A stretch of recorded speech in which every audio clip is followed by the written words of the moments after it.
ISO 14001, 2015 environmental management systems, how to, what to do, when to do it, who does it, what's involved, what's the training, what do we need to write, what policies, procedures, what processes do we need.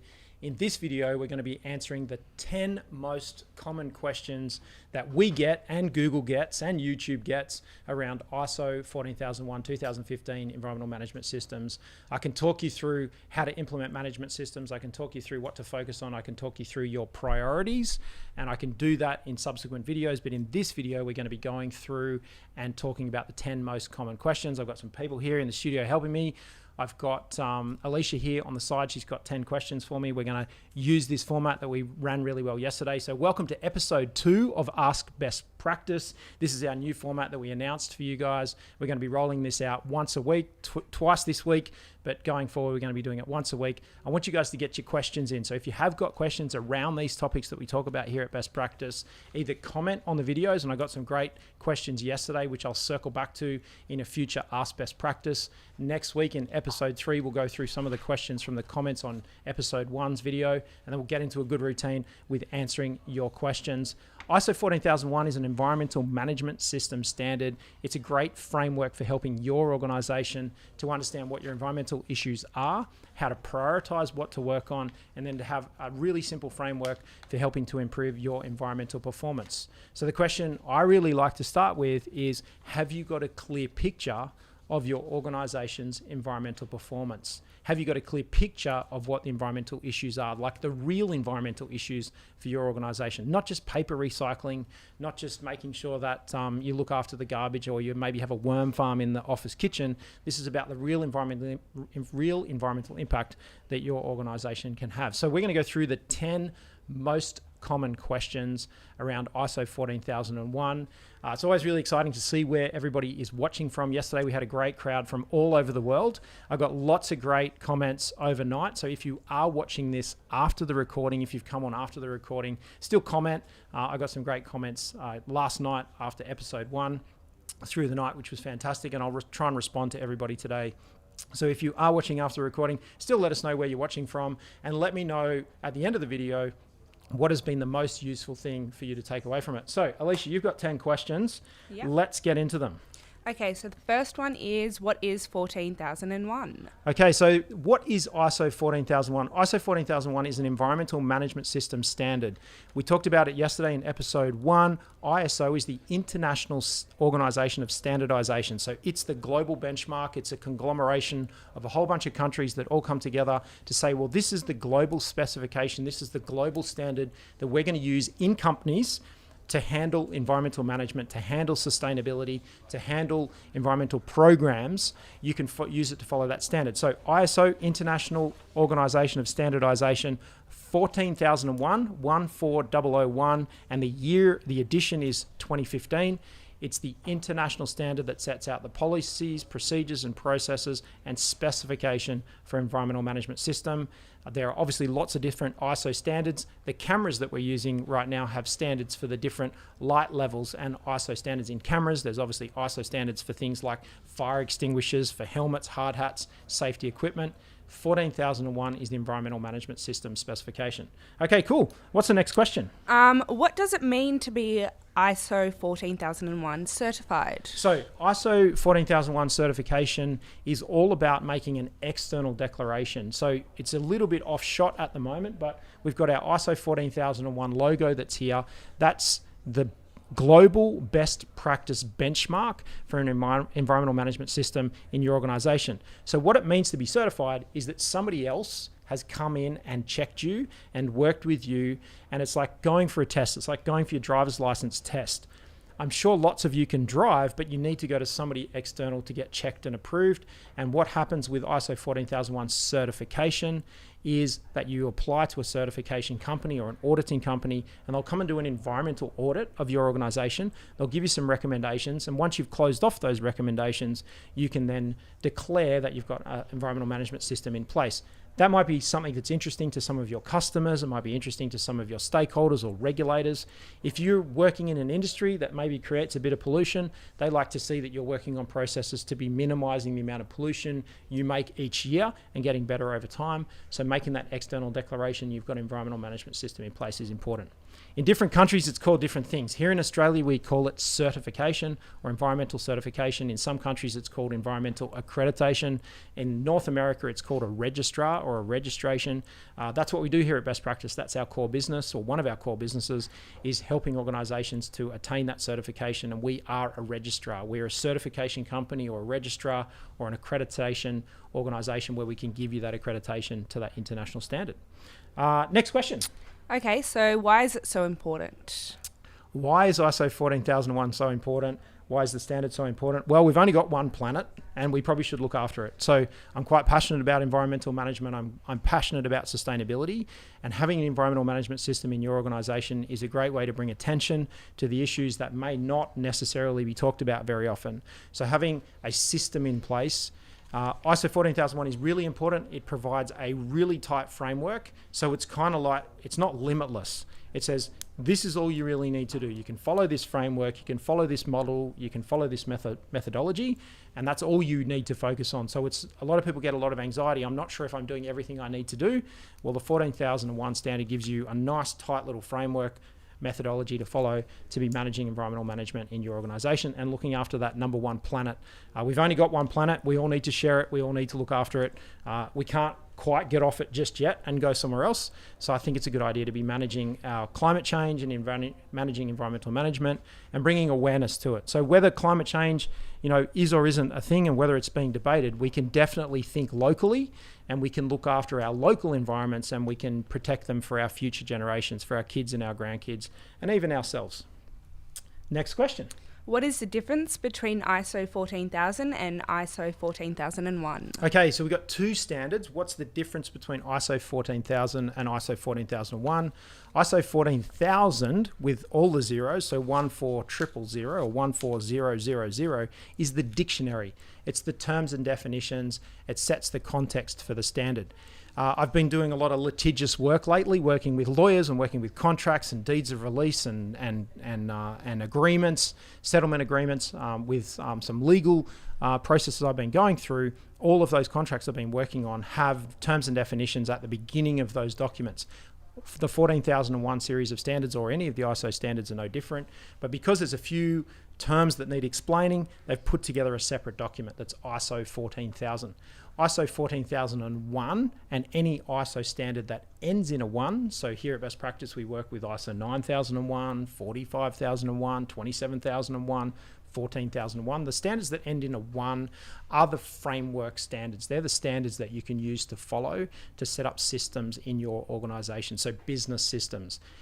These standards are about implementing your business plan. They help you with a process to implement the objectives of the company. So if your company has an objective to be a good environmental citizen or look after sustainability, then you can use this framework to implement that objective, implement that business plan. So the business plan might be, we need to be profitable, we need to be an upstanding citizen, we need to be, an industry leader, and we need to have great sustainability programs and look after our environment. You can use 14001 to implement that objective. So that's the difference between 14000 and 14001, the dictionary and the framework. Next question. Okay, so how do I become ISO 14001 certified? Okay, question is, how do you become ISO 14001 certified? So here in Australia, it's called certification. Some countries call it accreditation. So how do you get ISO 14001 certification? How do you get ISO 14001 accreditation? How do you get ISO 14001 registered? They're the different terms for different parts of the world.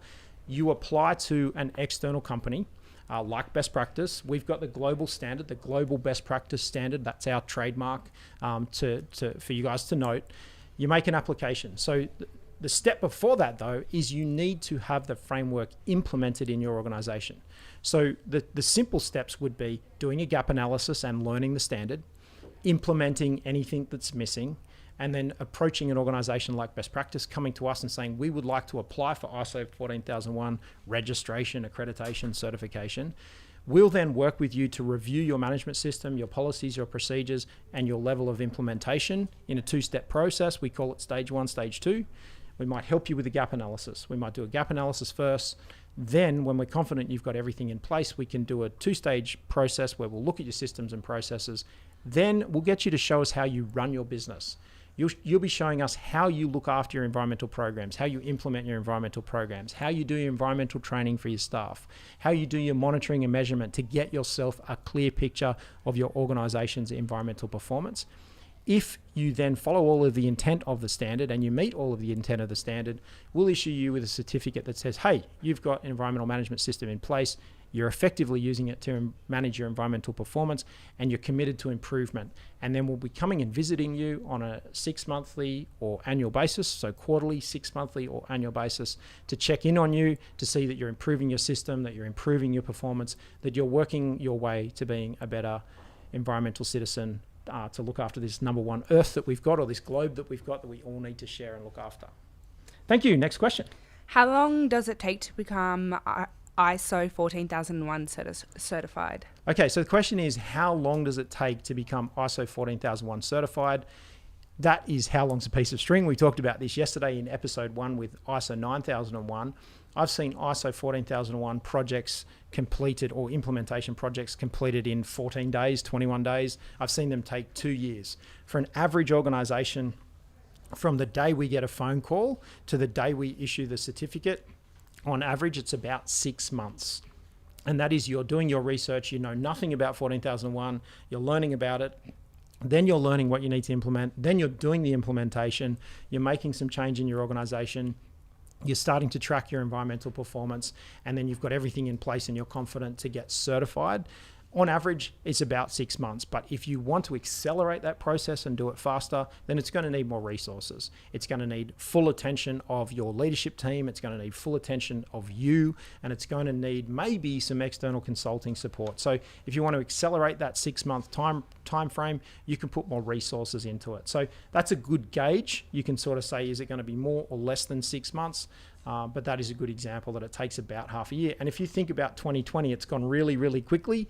That 6 months will go really, really quickly. So I think my lesson, more than anything, is now is the time to start, and now is the time to get onto it, because time moves really, really quickly.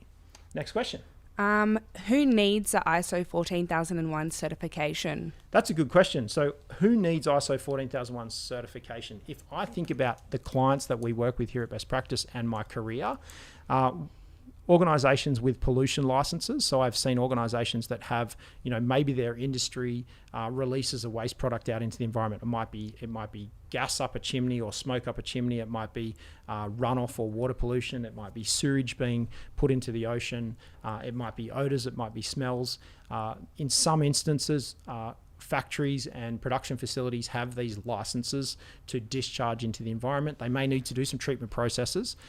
You may also be a landfill facility. So here in our jurisdiction, organizations with an Environmental Protection Authority license also need to have an environmental management system in place, and that system is designed to help them improve their performance. So over time, their performance gets better and better, so less and less pollution. So they definitely need to have ISO 14001 certification. If you are doing government tendering in some jurisdictions, so depending on your customers, but I do know that a lot of government departments and government agencies require their suppliers to have a sustainability program in place using ISO 14001. Certainly here in Australia, the state and Commonwealth levels of government do, for certain value projects above a certain value, require you to have a sustainability program in place. They see themselves as a model customer, and they want to elevate industries, and they put these programs in place for you guys to implement systems around the world. You might choose then to also have a sustainability program if you're a global brand. So you can look at global brands like Apple or Amazon or Google. They all have small sustainability programs. Some of them take that sustainability program right out to an international level or international benchmark level, which would be 14001. So who needs to have it? It's people that are working with potentially customers or markets that demand it, or it actually becomes a differentiator in your market. Thank you. That was a good question. Next question. What are the ISO 14001 requirements? Okay, ISO 14001 requirements. For those of you guys watching live, I see there's a few people live on YouTube and obviously some people live on LinkedIn. For you guys watching live, if you have got questions, please drop them in the comments. So the comments on YouTube and or the comments on LinkedIn. And I think, are we also live on Facebook, Luke? Yes, we're live on Facebook, so drop it in the comments and I'll try to answer your questions. Let me know in the comments, has this been helpful so far going through these questions? Okay, this question is, what are the ISO 14001 requirements? I've got a hard copy here of the ISO 14001 standard 2015. In that standard, in the contents page, and the contents page is on just inside the cover there is 10 sections to the standard, and the requirements are laid out in the sections. What we have, obviously, is the first section is scope. Then we talk about references. It's a little bit more of the dictionary definitions, terms and definitions. Context of the organization needs to be established. So the first thing to do is sort of, what are the boundaries? What are the parts of our organization that we're going to apply our environmental management system to, or in what parts of our business are we going to manage sustainability? 5, it talks about leadership. We need to get leadership on board. We need the drive and attention of leadership. We need them to set the strategy, lead the team into looking after sustainability and our sustainability program. 6 is planning. How do we plan our environmental management and plan our sustainability? What support resources do we need in the form of people and money and equipment, tools, communication, training, all those sorts of things sit into support. Operation is all about the actual program. Who's doing things, what are they doing, when are they doing it, how are they doing it to manage the sustainability issues we've identified. Then we talk about performance evaluation. We need to track our performance. We need to see whether the work people are doing is having an effect. Is the intentional practice that we're doing, the best practices we're implementing in our organization, are they helping to actually decrease our pollution or increase our environmental performance? And that is the performance evaluation section 9. And then section 10 is improvement. Over the page on the contents there, section 10 is all about improvement, which is the strategies we can put in place when the performance graph is not doing what we want it to do. How do we go and investigate that? How do we make changes so that we can actually drive that improvement, and we can stick to it, and we can focus on it, and we can be tenacious, and we can actually push the organization's environmental sustainability programs so we get those benefits that we're looking for. Okay, next question. What are the benefits of ISO 14001? There we go. That's topical. We can talk about the benefits. So the benefits of ISO 14001, I think we can talk about the benefits of the standard, but we can talk about the benefits that the standard brings. The benefits of the standard, like the number one benefit is it's a simple framework to follow. You don't kind of need to make it up as you go. I think the benefits of implementing 14001 are quite wide-ranging. For me, it's about declaring to the marketplace externally that you do have a environmental sustainability program in place in your organization, and it's genuine. The thing that concerns me the most is that people will say, yes, we have a sustainability program, but it's not actually focused on the real hardcore environmental issues of your organization.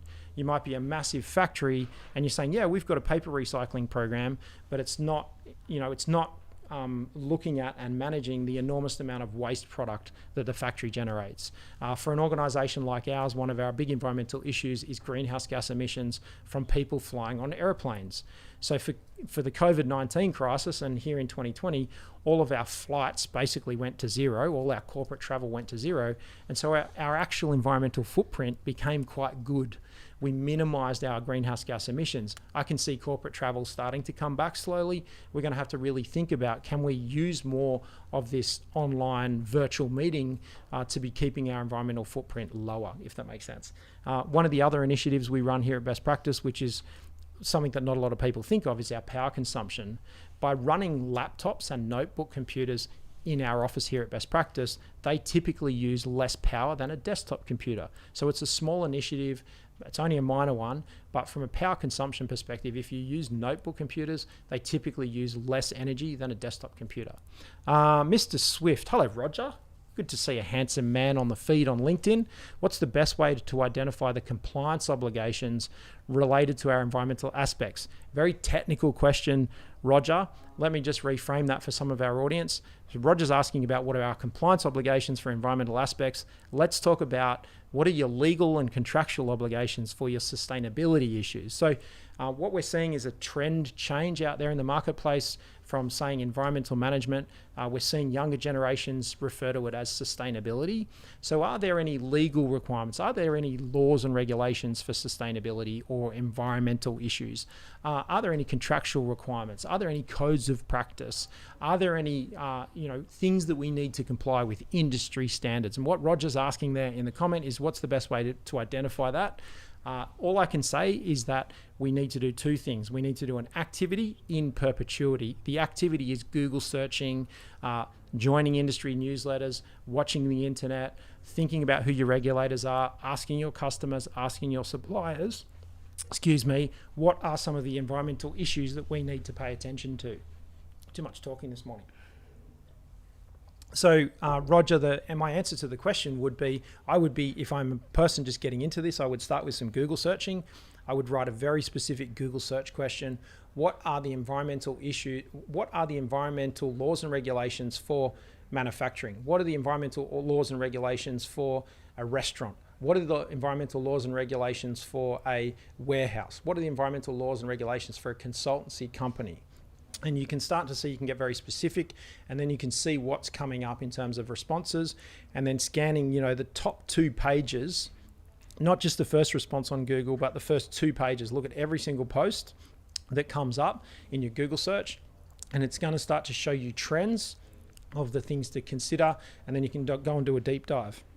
Here in Australia, we're very fortunate that each of the levels of governments produce written material on their websites of the environmental laws and regulations, and sometimes the codes of practice. So here in Australia, we're really fortunate that the legislation, laws and regulations, acts and regulations, enactments of Parliament and regulations are produced on legislation-specific websites. So if you are here in Australia, you can go to legislation.gov.au or legislation.newsouthwales.gov.au or legislation.wa.gov.au, and that's going to give you the acts and regulations that are in force. Then you can go and look for water pollution or air pollution or environmental management. In New South Wales, for example, it's the Protection of the Environment Operations Act or the Environmental Planning and Assessment Act. You can see environment, so you can do a search for environment. Subas down, I think you're in Melbourne. Thank you for your question. How do you ensure environmental conformance? So environmental conformance is about looking at the legislation and about analysing it to see whether you comply with it. It's not something that's simply just done with a 5-minute exercise. Looking at each of those environmental requirements that you need to comply with. A really simple way to do that is if this is a law or regulation we need to comply with, a very simple old school technique is to print off a copy of it and go through and tick and cross whether you are doing the things it requires. Yes, I appreciate it's very detailed, but there's no simple way to do this. That's why it becomes a whole industry. But improving conformance is saying, hey, I did a Google search. Hey, I looked at it and I've been through and I've reviewed. Yes, no, we are doing these things, or getting some advice inside your organization. So ensuring environmental conformance is another thing. That comes with the success of your training and competency. As a manager in your organization, you really only got one job. That one job is to motivate and train people. So how do you ensure conformance? It's important that the people in your organization that maybe have control of an organization that could cause pollution or could cause a breach of a compliance requirement, the manager of that area is aware of A, the law, and then B, they are motivated to comply with the law, and they're trained so they know how to do their job properly so that you don't break the law. So how do you ensure conformance versus how do you ensure you know what the conformance is? There's 2 parts to that. So I hope that answered your question. Okay, I think we're up to the final question. What's question 10? Finally, what is the cost of ISO 14001? Okay, so the cost of ISO 14001, it's variable. We found yesterday that question, I didn't really answer the question in episode 1 when I was asked what was the cost of ISO 9001. Online at Best Practice, we have an online calculator. You can put in the details of your organization and it can give you the specific cost. So cost of ISO 14001 is basically in a number of parts. The actual certification cost, which is often the cost people are asking, you can use our online calculator to give you that answer. But there are a number of costs involved in implementing ISO 14001. The first is your salaries and wages. So the money that you're earning to understand and implement the system in your organization is the first cost. The second cost is the cost of any training programs and elevating competency around your team in the organization. You might have some external costs for consultants to help you build the system. I have seen in industries and organizations that have then had very complex environmental issues to solve, where they might have had air pollution consultants or noise pollution consultants or water pollution consultants or waste management consultants or strategy strategy consultants or supply chain consultants. So there's costs sometimes when you're starting to realize that actually there are some environmental issues in your organization that are not being managed. It's the cost to manage the issue. So there's a number of costs there, and then obviously the cost of certification. If that's something you're seeking, you can use our online calculator. Small organizations between maybe 5 and 10 people, you might be looking at $10,000 to get certified and $5,000 per year to maintain it. If you're an organization that maybe has, say 15 to 50 staff, you might be looking at $15,000. You might be looking at $25,000 to get certified and $15,000 a year to maintain it. It's really hard for me to give you a guide. That's why we've built an online calculator. So you can go to bestpractice.biz/services. Click on management system certification and you will see our online calculator. You can pop in some details about your company and that will give you an estimation, pretty accurate estimation for the cost of getting certified with best practice. Different providers of the certification obviously charge different costs, but it'll give you our cost online right now if you want to go to that right now on our website. Okay. Thank you for your assistance. Thank you. You guys listening here in the studio, have you guys got any questions? Did anything come to mind? We are talking about sustainability, but you've got some notes there.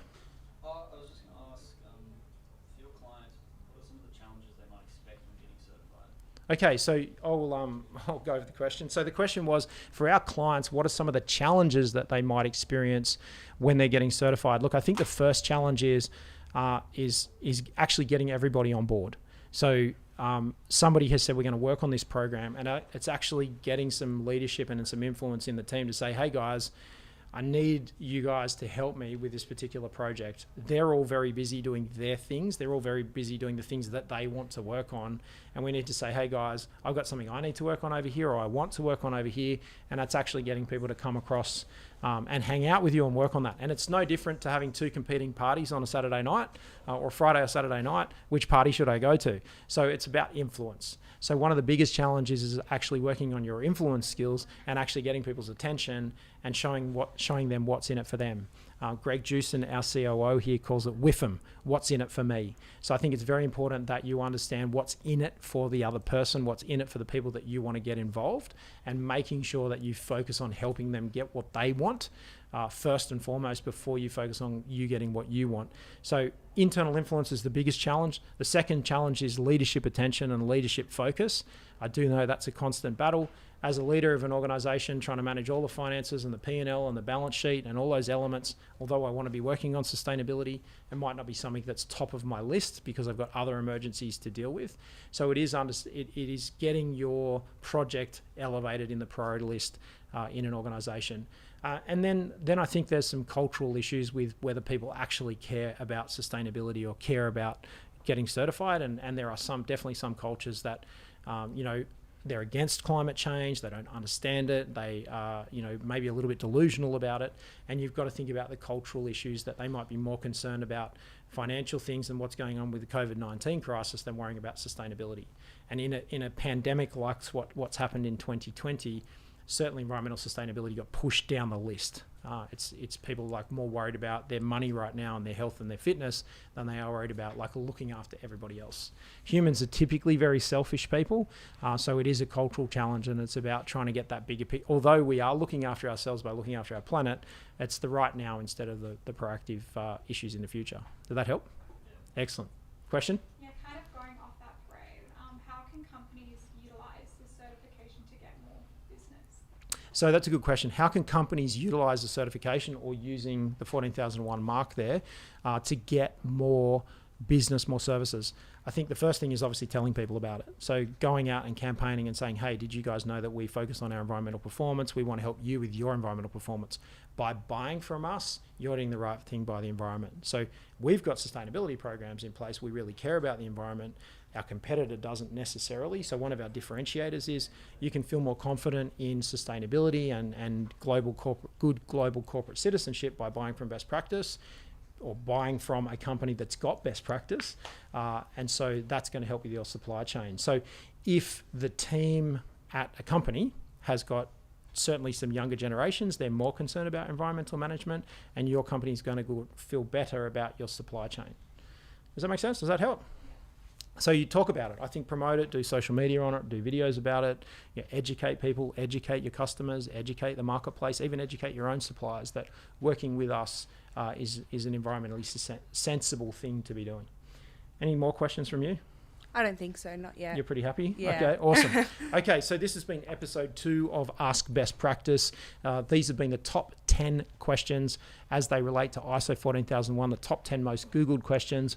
We're covering answers to all of these questions in our videos as we do Ask Best Practice over the next couple of weeks. I will cover your questions, so I can't see any questions there on YouTube or on LinkedIn. Actually, there's one. Scroll down, actually, or is that us? That's Vanessa posting the link.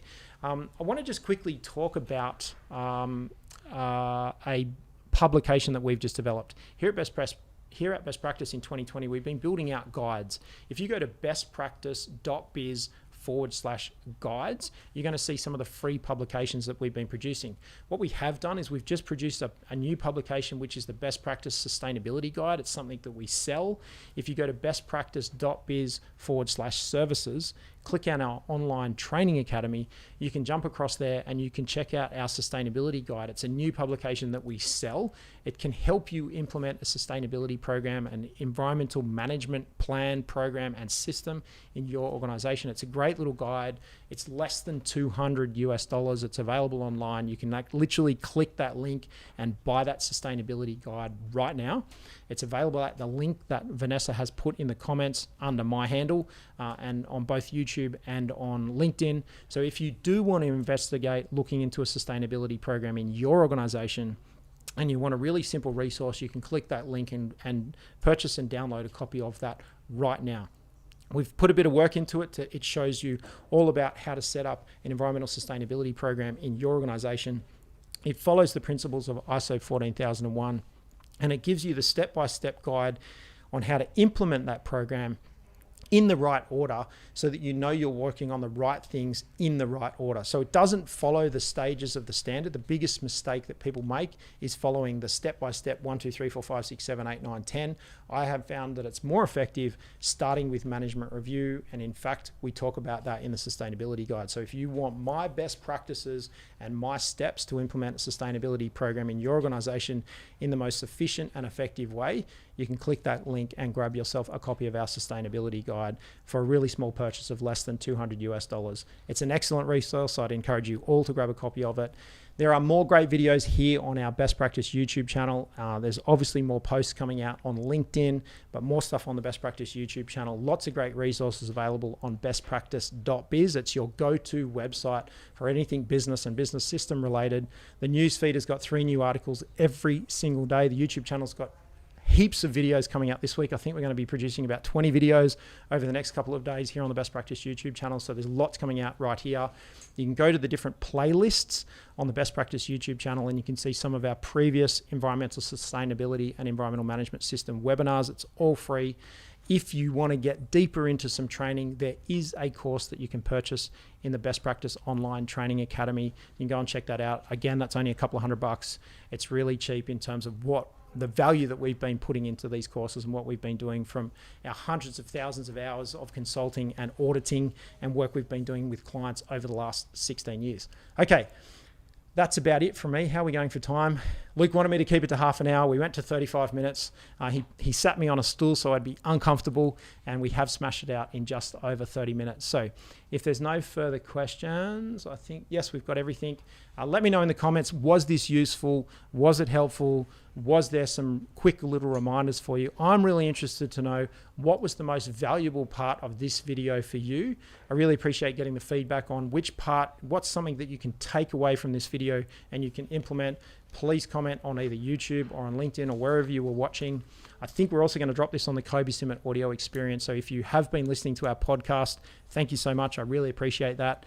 If you haven't yet listened to the Kobe Summit audio experience and you are a podcast person, it would mean a lot to me if you checked out the Kobe Summit audio experience on your favorite podcast platform. I personally like Spotify, but it's also available on Apple Podcasts, Google Cast, and anywhere where you get your podcast. It's available on all those platforms. If it's not, let us know and we'll try and work out why it's not. So It'd mean a lot to me if you check that out. It'd also mean a lot to me if this video was valuable for people in your organization. You can jump on our YouTube channel, you can click the share button under this video, and you can paste that link into an email and email it out to your organization. So the good messages of best practice get out to everybody in your organization. And particularly on this subject, you guys can be better and more improved global corporate environmental citizens. Okay, if you don't see us out and about over the next couple of days, I'll be on my morning walk tomorrow. If you don't see us on Instagram, if you don't see our Instagram stories, you will definitely see all of us right here next time on Best Practice TV. Bye for now.